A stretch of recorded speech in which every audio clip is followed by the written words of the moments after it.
What's up guys, One Customs here, and today we are taking a look at the Marvel Legends Thor figure right here. I'm doing this a little bit early because it was requested on YouTube from Kev Productions.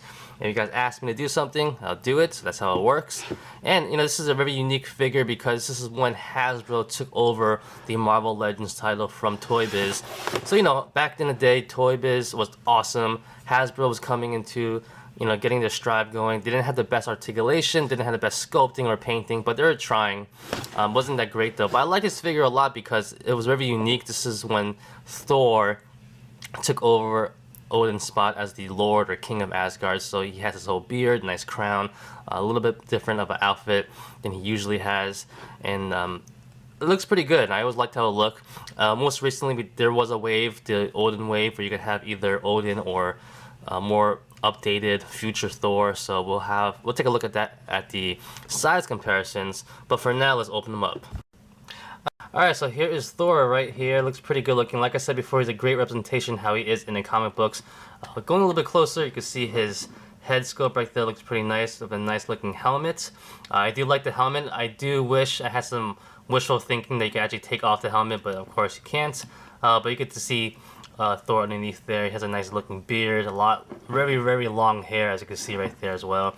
He has this very unique king royalty look to him, which is pretty nice looking. Going down the rest of the body, you can see his chainmail armor on top. Looks pretty good. You know, the figure itself looks really nice. Not a lot of details when it comes to paint apps, but the sculpting is pretty good and unique looking. When you get down to the bottom here, you do have his lower legs. Like I said, the sculpt is there, but like there's like some fine details that you do wish that was there. It's hard to explain, but you can look at it if you want. It's more of when you feel the figure, if anything, because when we get to articulation, we'll talk about that more. Going down to the back, his cape is really nice. He has a nice fur topping to it, which is I like a lot. Very appropriate for his look right here. Zoom out a little bit. But really big cape. A little bit of flexibility to it, but not that much. But pretty decent overall. He is a very big figure as well. We can do size comparisons later to show him off next to some other Thors. Like I said before, Hasbro did come out more recently with the Thor and Odin series where you can have either a Thor or an Odin figure. So we will match them up with him after that. You know, I just like this figure a lot. He looks very menacing, very king royalty looking, like a king you don't want to mess with. It has to do with the beard, of course, the longer hair, the huge crown-like helmet he has now, the big shoulders with the fur on top of the cape. You know, it's a good look for him. The cape itself, it's pegged into the shoulders on top, and it's kind of being held in also by the hair back here, as you can see. So it stays in pretty well, but you could take it off. You unpeg it like that. So I'll put it to the side right there, and we can get a better look at this figure like that. He looks pretty good, like I said before. On top, his whole upper body, all chainmail armor. It's all blue. Not a lot of details, you know, not much paint apps to it, but I don't think it really needs it, I guess, because it casts its own shadows really, so you can see how that looks right there. So it looks pretty good.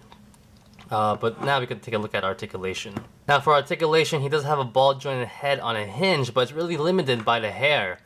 So that's not the greatest thing. So it does go up and down just a little bit, left and right just a little bit, but like I said before, there is some restrictions to the hair that you have to deal with. Going to the shoulders, it has shoulder joints that rotate on the hinge that go up just that far because of these shoulder pads right here. Hits the bicep, and it goes back, goes in and out like that.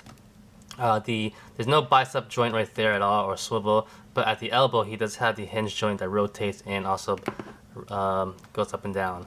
And this is a very unique one because I remember this is one of the first Hasbro Marvel Legends figures that actually had this. And at the time when I bought it years ago, I was like, whoa, what is this? Very unique looking. Not the greatest range of motion though, because it only goes up that high, not even 9 degrees. But it does rotate left and right though. For the wrist, he does have a swivel and a hinge, so that's pretty good. And the hands are pretty much the open fist hands to hold his weapons right there. He does have an ab joint. It's pretty decent. Okay, actually, but it could be worse, so that's what it is. Waist swivel, of course. He does have wide jointed hips, and you know how much I hate those, so you gotta work to get the legs up and go up about that high. Not the greatest. It's okay. 2 points at the knees right there. No boot swivel. At the ankle, he does have a hinge. That much. Pretty good. And he has a swivel at the ankle as well. But he does have really long, flat feet. So sometimes I always felt like standing him up or posing him, especially with the wide jointed hips, a lot of movement going around there. He does get a little bit annoying when you have to pose him, especially with his cape on. It kind of weighs him back a little bit, so you have to work for him a little bit to pose him, but you'll get there eventually. Alright, so for our first size comparison, here is Thor with his father, Odin, right here. This is from the Build-A-Figure series of Odin and Thor, whichever one you wanted. You could actually switch out the head if you wanted to. Put on Thor there, switch out the arm as well. I kept mine as Odin because we never actually had a Odin action figure, so I thought it was nice to have him, hanging around for once. But yeah, this is a pretty tall action figure, to be honest. So he is taller than Thor, but Thor is a lot wider. So we can do more size comparisons to show. Right here is Thor with some of his brothers in action. You got Iron Man and Captain America. So the height is pretty good, but as you can see, he's a pretty wide-looking figure. Actually, you know what? It doesn't look horrible in camera, but I feel like in person you could definitely see it. But I do like the look because it does embody his power and, this King, Lord of Asgard, Thor. It looks really nice and menacing overall. And here is Thor with some of my custom Thors. These are my two favorite Thors that I made.